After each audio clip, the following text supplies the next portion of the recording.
Hello and welcome to today's episode of My Favorite Product. Thanks so much for checking us out yet again. And we have our guest Hillary Taverna here today. Hi, Hillary. Hi, John. Thanks for having me. Appreciate Oh, it. thanks for coming on. See Yeah, you. I really appreciate it.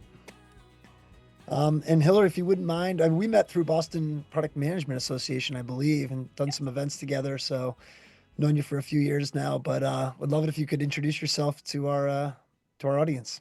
Yeah, definitely. And yes, so we connected through Boston Product Management Association, which is an organization that I've been volunteering on for a couple of years, just a uh, local organization in the Boston area that's kind of focused on the product space, which is great. So I've been doing that for a while, and then been in product management for I think maybe 8 to 9 years. So not quite at the 10-year mark yet. Currently a product manager at Kickstarter, which is a crowdfunding platform.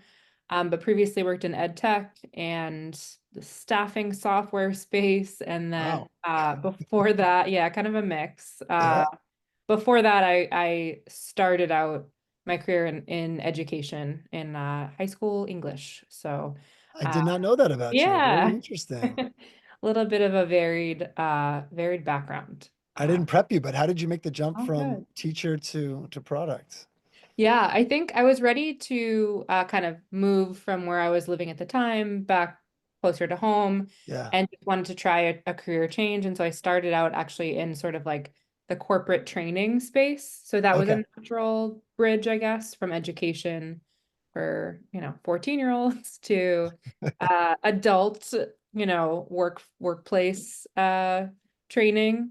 And I loved that. I liked going to kind of client sites and training them on how to use the software that we were selling. And then that led into a really close relationship with the product team at that org, where, I'd come back from client Yep. side or from doing internal new hire onboarding and just kind of like we would talk about the product and pain points and areas for opportunities. And that sort of led into my first product role. And then I just was kind of hooked and never left. All right. Well, you're the Yeah. perfect person to ask then. Favorite product, and if you have any other candidates that didn't quite make the cut, we'd be love to hear those too.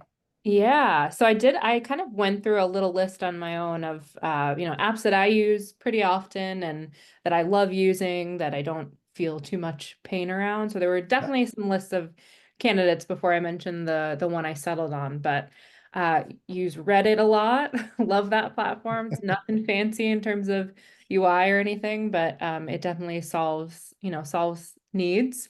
Um, use Duolingo quite a bit, and there's a lot of like delightful features around that. Airbnb, I think, does some really interesting things that I try to borrow from in product my product life. And then yeah, I mean, I was looking at all work tools. I was looking at things like Retrium, which is a retro tool that we use every 2 weeks with our team to kind of think about what went well in our sprint, what could have gone better, and what we do differently next time.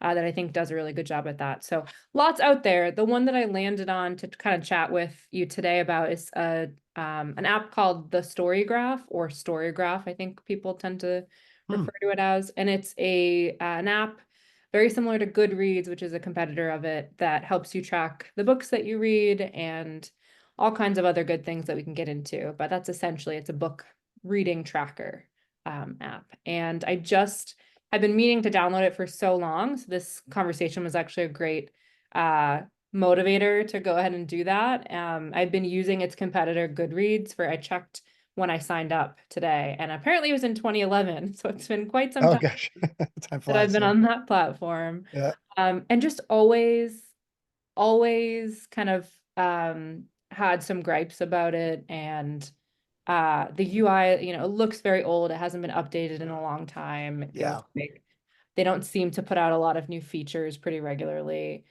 It does the trick without any alternatives out there. So when StoryGraph came on the scene, I think in 2019, 2020, Yeah. I heard really great things. So I downloaded it and I kind of tried to onboard myself and import all my books and just kind of get familiar with it. And I'm really loving it so far. So that's the winner I kind of landed on for today. Okay. So it's been about a few years of using StoryGraph. It's not No, new. very recent, actually, only a few weeks. So you downloaded it, I some time downloaded it. passed, Yes. No, I Interesting. never downloaded StoryGraph. I Oh, I see. downloaded Goodreads back in 2011. So I've been Yeah. on that for about 13, 14 years. Right. And StoryGraph came out a couple of years ago, but only a few weeks Oh, ago I see. I forced myself to finally get around to that. So, and And I did you love just it. remember it? Like, oh yeah, I'm done with Goodreads today. I'm gonna go find this other thing or It's like end of year. People do on these apps do a lot of reading challenges. So they'll okay. do, and I always participate in those on Goodreads where you'll say, I want to read, I don't know, 2 books a month is usually my sweet spot, not Yeah. the fastest reader. I'm right there with you. I'd be lucky to get Yeah. two. Yeah. It's tough. So I think last year I did like 1 book a month just to force myself to get back into reading. And so at the end of the year, everyone kind of does their sort of similar to Spotify Wrapped, your little wrap ups of the books that you read for the year. And there's always a lot of buzz around the end of the year, around StoryGraph again. And I remind myself I should download that and check it out. So Is every company doing a Wrapped now? Is that it I, feels like is just Kickstarter? we are not. Okay. We have toyed with the idea, though. Oh, We have a interesting. lot of super backers that back a lot of projects throughout the year, Yeah. and that's an idea that's been tossed around for users like that. Yeah, I People see it more and like, more. you like badges, you like gamification. I think I understand why it's a catchy idea. Little tactic. Yeah. Some people look forward to it right by the end of the year. Yeah. Um, yeah, that's really good. So StoryGraph, what's it doing better than Goodreads? I mean, you mentioned the UI. I would agree with you. I've only used Goodreads and never really been impressed. But what do you like about StoryGraph? Yeah, I think there's a few things. So just at like the very basic company level, what I'm drawn to is so Goodreads, I believe, is owned now by Amazon. And there's some moral things about that people feel. Yep. And there's also, you'll see it kind of reflected in the product itself. You can see bits and pieces of the app where one of the objectives is clearly to get people to buy books. StoryGraph, so it's a small Black-owned business. It's a very small team, I believe, but they're very engaged with their user base. They seem to listen to users really well. So they've got things like, you see a lot of companies do this where they have a public-facing ideas board and you can upvote, downvote things, Hmm. submit ideas for the product team, which I love that idea and that transparency. They also have a very public-facing roadmap. It's kind of like a Kanban board of just like what they're working on now, what's coming up next, and then again, like the ability to submit ideas. And then I've just heard really good things about, I personally haven't done this yet, but reaching out to them in terms of like questions or issues, they seem to be very responsive. So just like that kind of small community feel, small business, really like engaged with your users and just caring about their needs. Again, I don't feel like, so I went to the sort of release notes pages for each of the sites, and it's very clear that Goodreads isn't coming out with many new features very often. StoryGraph seems to always be releasing these small improvements, and be kind of adapting to what they're hearing from users. And they're still a fairly young company, a few years old at this point. So that makes sense. I'm sure they're operating a little bit in like startup mentality mode. But I love that scrappiness and that just real connection with your user base to understand like what it is they need.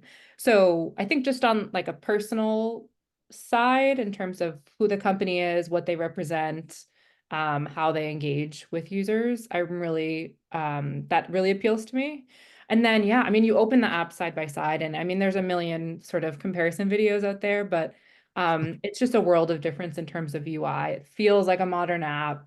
Looks like modern components on the screen, decent button size. Like it's just easier to use in terms of UX, which I love. And then lastly, just there's a handful of features that I think are really great on StoryGraph that really solve some needs for me that don't exist on Goodreads. Yeah. So a couple of examples. You think about recommendations, which I know a lot of platforms I was going to use. ask you about it. Yeah. Yeah. And I mean, we think about it at Kickstarter too, right? Like, Yep. how do we recommend projects to people? So when you think about reading books, like reading is such a personal, like unique experience for each person. And I think this is sort of like a product principle that shows itself in StoryGraph and in other apps that do it really well, is they're not like segmenting users and promoting content to them or recommendations to them based on very like defined characteristics or demographics. So you think about books, like obviously genre is a clear categorization technique for books. You can talk to people and ask them what types of books they read, and some people might defer to or resort to talking about genres, right? Like I don't Right. like historical fiction, but I like, horror or true crime. Like can't stand reading memoirs, but so that's a thing. Goodreads seems to rely very heavily on things like that. Um, and StoryGraph seems to rely more on sort of like the user's need, the user's mood. There are certain Huh. features in there, like a mood breakdown, that Yeah. when you rate, I believe when you review a book, you can specify what moods are kind of evoked from the book for you. So things Yep. like um, emotional, dark, sad, tense, like they have all these descriptors for moods. And when you're going to kind of discover books on the app, you can specify what mood you're in, right? Like I'm in the mood for something that's a thriller, or I'm in the mood for something that's Yeah. autobiography. Or sorry, that's more of a genre, but you get the idea. So, Sure. Sure. Yeah. yeah, I think that they do that sort of like needs-based segmentation really well in a way that apps like Goodread don't, where you end up with recommendations that are based on very basic, flat characteristics they know about you, Right. versus like your behaviors or more needs-based information they can glean about you, if that makes sense. Um, yeah. Uh, to me, it makes sense because I feel like I'm moving around, not just genres, but like you said, sometimes I want to pick me up, sometimes I want something funny, sometimes I want something that might be I don't know, more dramatic or darker or suspenseful, and then I'm just an autobiography. And Right. to be able to get that information, prompt the user for that information, that makes all the sense in the world. Yeah, Um, definitely.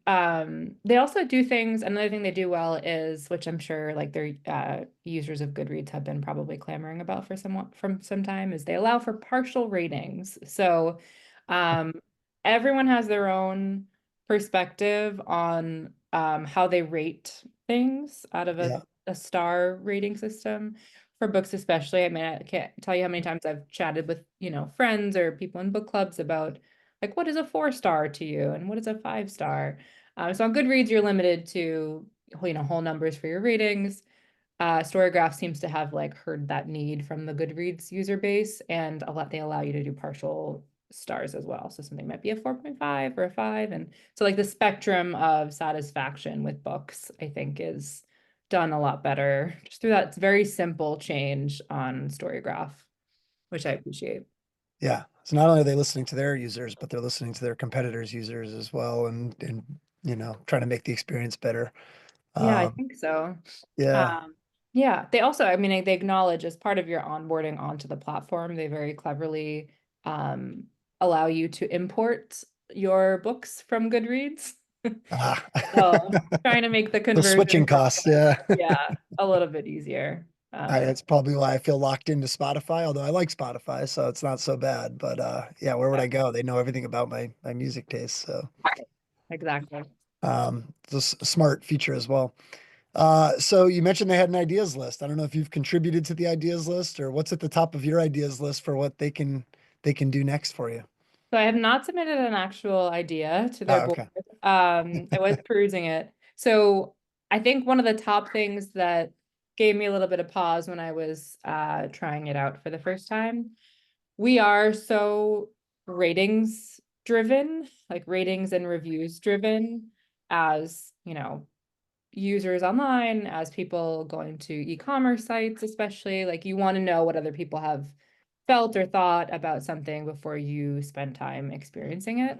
StoryGraph seems to be kind of a shift from that. Like maybe that's not the top um, need that they're trying to solve there. I Hmm. do wonder if that's encouraging users to engage with books they might not have thought of, or like bring awareness to newer authors who don't have as many ratings out there. But to that end, on Goodreads, when you are looking at a book that you might want to read, the average rating and the number of ratings is front and center in the very top of the page, even on mobile. With StoryGraph, it's very buried actually, which I think is Hmm. interesting. Like it feels to me like that must have been an intentional product decision. Uh, Yeah. and I have seen some kind of complaints about that online as well. So I think that's the one thing for me. I tend to because I think maybe because I take my time with books more so. If I have a hard time finishing a book, like that's a struggle for me. Like I pick it up, I put it down, I let it sit there for a few weeks. I remember that I'm reading it. I have to go back. It's really like a frustrating experience to have a book, to pick up a book that you're not really engaged with and feel like you have to go through and finish it. A lot of people will Who are you? Are you the type of not. person who has to finish, or can you put I it down feel and like I move on? do. I feel like a quitter if I don't. I don't know why. A lot of people say like, why waste your precious time? But Like, yeah. Yep. yeah, but I think for me, like, unfortunately or fortunately, I do really rely on that sort of like community rating score. If something's below a 4 out of 5 stars, I'll usually like spend a bit more time reading up about it before I decide to spend my time on it. So if anything over a 4, if it feels like it's kind of my jam or in my genre or in the mood that I'm in, I'll go for it. But so yeah, that I think making that harder for users to access is a downside that I'd love for them to pull back. And then, as someone who does spend a lot of time in the reviews, their review functionality is pretty limited today. There's no like sorting or filtering capability. Really, there's no breakdown of, how many people gave it a 5 star, 4 star, etc.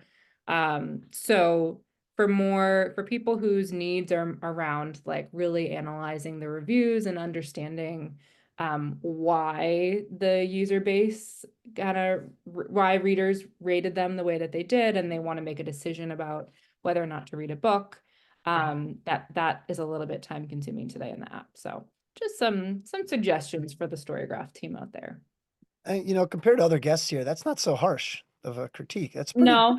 yeah, that's good though. I mean, you really like the app. That's a good sign for StoryGraph. And it's Yeah. interesting to learn these little nuggets about, my guests or my friends when they come on here, which is you're a book finisher. You don't stop halfway or even beginning. You finish each Yeah. time. And And I converted. I was always oh, the did person you? who said like I gotta finish it if I start it. Now I don't know. Maybe I'm more impatient or grouchy No, as I get I older. think you're smarter than me. That's I don't know. in It that was, sense. yeah, recently was Um, one of my favorite authors too, and that broke my heart. I was like, oh my gosh, I can't believe I'm putting this down, but ugh. didn't do it. Yeah, I mean, probably like you. I think this is true for a lot of PMs, but and product people, but I'm also very like data driven, and that's a big plus with this app as well. I don't know if show and tell is allowed, but Oh yeah, um encouraged. they have this sort of like great, so story graph, it's in the name. They have these great graphs. Now it's backwards for you that Yeah. can kind of like break down everything you've read or everything you've read for a certain time period by different things. So you can get a sense of like this one is for mood of the book. So for me, Huh. all the books that I've read, it's interesting to see like my top moods correlated with the books that I've read are emotional, reflective, dark, and funny is accounts for over 50%, which Wow. I look at and like I've never thought about it that way. I've thought about genres, like I said. But it makes me like more self-aware, I think, as a reader to understand like what are the feelings that are evoked in the books that I read that this provides me that I wouldn't have otherwise known. And they've got similar charts on things like the pace of the book. Is it slow paced, fast paced, medium, page number, fiction, nonfiction, and then a genre breakdown and things like that. But yeah, super interesting. Like just having that data about your own behavior and your own interests, I think is something they do well that doesn't exist on its competitor sites or any other tool I've used for this hobby. Yeah, that's really interesting. And thank you for sharing. That's Yeah. the feedback I get a lot about the show is can we see the product? And I'm like, Yeah. well, it's hard to do it, but I try. Um, I'm trying to think of the parallels between StoryGraph and Kickstarter. I'm guessing Kickstarter's got a bunch of reviews, right? I don't know if that's on the product or I mean, does any of that bleed into how you manage Kickstarter? Not just the reviews, but anything between the two apps. Yeah. I will say, so we don't currently have ratings or reviews. It's something we've thought about many times over the years and something that a Oh, you lot don't? of Okay. our users ask about because in a similar way, but maybe um more risk. It's the products on or the projects on Kickstarter are things that people contribute their money to, right? And sometimes that's might be a lot of money for someone, might be Yeah. hundreds of dollars. And so in seeing a company or a creator on the platform that maybe you haven't contributed to before, you of course your first thought is probably like, well, how do other people feel about this creator and the past work that they've done? So that's something that's top of mind for me this year and some of my projects that we have on the roadmap. But yeah, I mean it definitely, and I'm sure it's the same for you and for other guests you've had on, but as we kind of think through the planning and discovery work for any initiative you're working on as a product manager, like you're obviously constantly thinking about your competitors and what they're doing and not doing, or doing well or not doing well, but you're also thinking about other kind of non-competitor platforms out there that are Huh. solving and serving similar needs.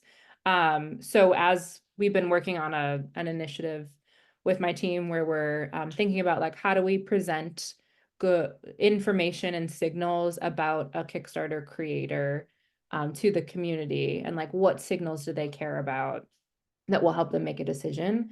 I've spent a lot of time looking at other platforms that do similar things but aren't in the crowdfunding space. So something like StoryGraph is a great example. And you think about reviews, about the writers of those reviews, about authors, like what is the information that people care about beyond the very like basic, what's their name, where are they from, Yeah.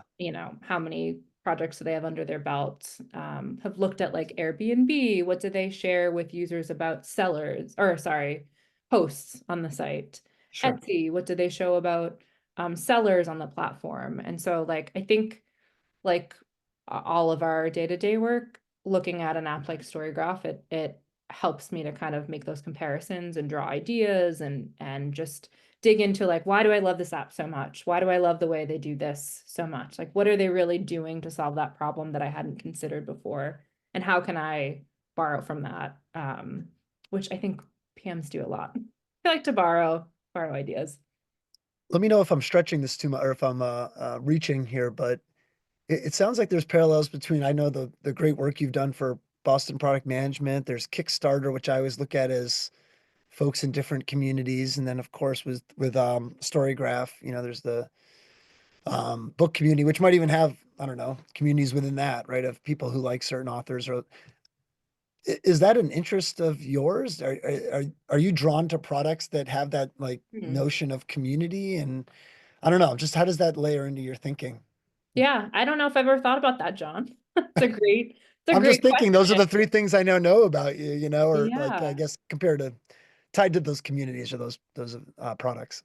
Yeah, I mean it's a great question. Thank you for asking it and for making me think about that. I would say so. Yeah, I think maybe it's not what I had originally intended to do with my career, but it does seem like maybe I'm drawn to things like that and communities that serve communities in that way. Yeah, it is really interesting, like Kickstarter, StoryGraph, what have you, some of the other candidates for this conversation that didn't quite make it, like Etsy and Yeah, Pinterest was on my list, of course. Airbnb. Yeah, Yeah, are all really great at like serving a community of users who have very unique interests yep, and figuring out what the right fit is for them and like how to serve them and how to solve their needs and their problems. Um, which I guess like is a little bit of what a product manager does anyway. It's like yeah. responsible for understanding people's needs and solving them. But yeah, that unique angle is really interesting. I hadn't thought about that, but I think you're right. Well, that's the one thing I'm missing in my favorite product, which is Spotify. Last night we had a little get together for product managers. Um, and I know, hopefully you'll be able to make our next one and it was fun, but at one point we started talking about music and we're sharing all these artists that we like and everyone's on their phone like searching and I'm like, Mm. it's got to be a better way to do this, but they just don't foster a sense of community within the app. There's probably a very good reason why that I'm just not smart enough to figure out. But No, I I don't think know. you're right. Yeah, it I just hadn't feels thought like an about that. opportunity. Yeah, You know? there's an interesting I hadn't thought of this app in my list of candidates, but we've been playing a lot of Music League at work. Have you played Music No, League? I haven't heard of it. It's essentially a website. It integrates with Spotify, but you can set these prompts or categories every week that people submit songs to. So the one we have going on right now is a song from the first CD you owned, Yeah, a song from your high school dance days. It could be like a foreign language song that you really like. And it's a music sharing game, competition game, and there's votes involved and all that kind of thing. But you're right. I think like even in thinking about how to choose songs for that competition with colleagues, I have to search Spotify and be like, what do I like? Like, yeah. yeah, they don't do a great job of that. Cool. Well, this has been fascinating. I really appreciate you coming on and sharing today. Yeah, Learned a lot about how you approach product management and obviously about StoryGraph as well. So, yeah. anything you wanted to plug or I yeah. don't have any books coming, any any big things to promote. No. Yeah, I mean BPMA is great and or whatever your local product org is, just as to come back to the theme of community. Yeah. It can be isolating work, I think, this Yep. space that we're in. Especially, you end up in a specific company with specific colleagues and a specific role and domain, and sometimes it's hard to get out of that bubble. So trying to also push myself to connect more with people in other realms. Yeah. So yeah, BPMA or your local product org, great way to network and connect with peers. And if anybody has any suggestions for other ways to do that, I'm always open because Yeah. And go still start your figuring it own out. product network too, right? If you're in Yeah. a smaller town or area, whatever. But that's a great Yeah. message to go out on. So, Hillary, thanks so much for coming on, and it was great chatting with you. Thank you, John. Appreciate it.